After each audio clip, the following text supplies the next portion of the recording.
중국에서 하는 되게 큰 전시회들이 되게 많은데 중국의 캔톤 페어 그 전시회 보려고 광저우에 한 일주일 정도 갔었는데요. 하루 정도는 그쪽 광저우에 좀 근처 관광지를 한번 가봤어요. 그래서 검색을 하다 보니까 우리나라 사람들이 가장 많이 찾는 관광지가 샤멘다오라고 하더라고요. 그 남쪽에 있거든요, 광저우가요. 그래서 남쪽 항구를 중심으로 해서 되게 무역항으로 유명했던 곳이라고 하더라고요. 샤멘다오라는 곳이 100년 전에 프랑스, 영국 이런 나라들이 조차를 빌린 거예요.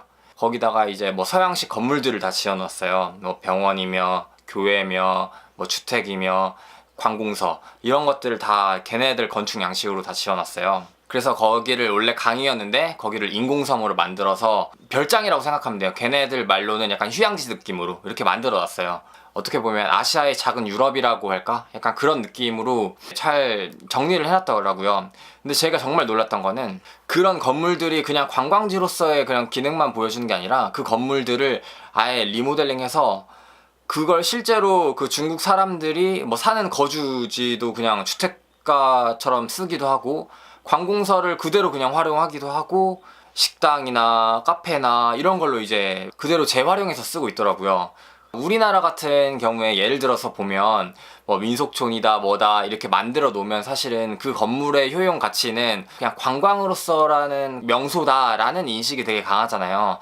단지 그 기능 하나 때문에 그냥 이 건물이 존재하는 이유기도 하는데 거기서 가서 봤던 거는 그 건물의 요소가 그냥 단지 관광적인 요소뿐만 아니라 기능적인 요소까지 다 있다는 거예요.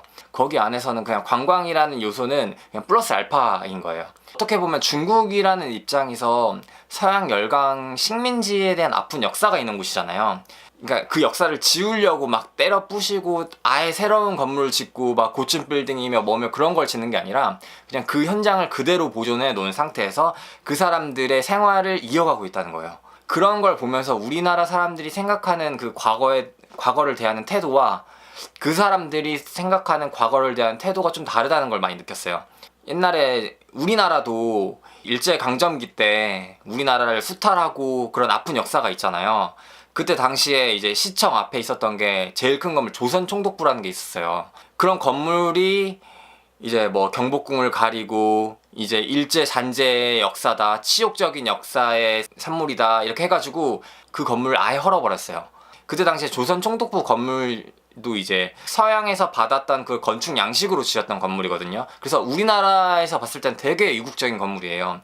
뭐 그런 아픔을 상징하는 건물이기도 하겠지만 그 건물의 가치로서 관광을 오려고 하는 사람들도 되게 많을 거고 이런 역사를 잊어버리면 안 된다라는 이제 각성하는 의미도 있을 거고요. 그러니까 가치라는 게 한 시대만 존재하는 게 아니잖아요. 그게 시간이 가면 갈수록 가치가 더 높아지는 것들이 있고 그거를 재해석하고 재가공함으로써 플러스 알파로 이제 생겨지는 가치들이 있기도 하고요. 제가 얼마 전에 또 영화를 하나 봤어요. 일본 영화인데 우드잡이라고 있어요. 벌목으로 이제 먹고 사는 시골 깡촌으로 들어간 인턴 목수가 이제 그 숲을 관리하는 사람한테 이런 이야기를 해요. 나무를 하나 파니까 돈을 어마어마하게 많이 벌었는데 그럴 거면 이 나무들을 다 베면 그 가치가 진짜 지금 먹고 살고 남고 빌딩 짓고 할 정도로 가치가 엄청나지 않냐. 왜 굳이 그냥 하나씩 베면서 근근히 그렇게 어렵게 생활하냐, 여유롭게 생활하지 않냐 그렇게 물어보니까 그 숲을 관리하는 사람이 그 이야기를 하더라고요. 이 나무가 자란 거는 증조 할아버지, 그 증조 할아버지가 심었던 묘목이 지금 내 세대에 와서 이렇게 자라서 이런 가치가 된 거다라는 이야기를 하더라고요.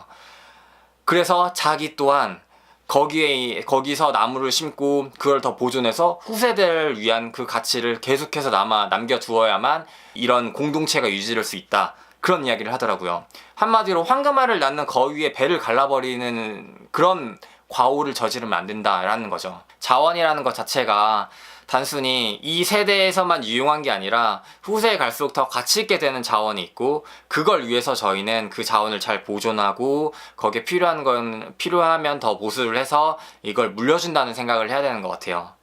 네, 이번 시간에 이렇게 광저우 다녀오면서 제가 느꼈던 것들에 대해서 이제 말씀을 드렸고요. 그럼 다음 시간에 더 유익한 영상으로 돌아오겠습니다. 안녕.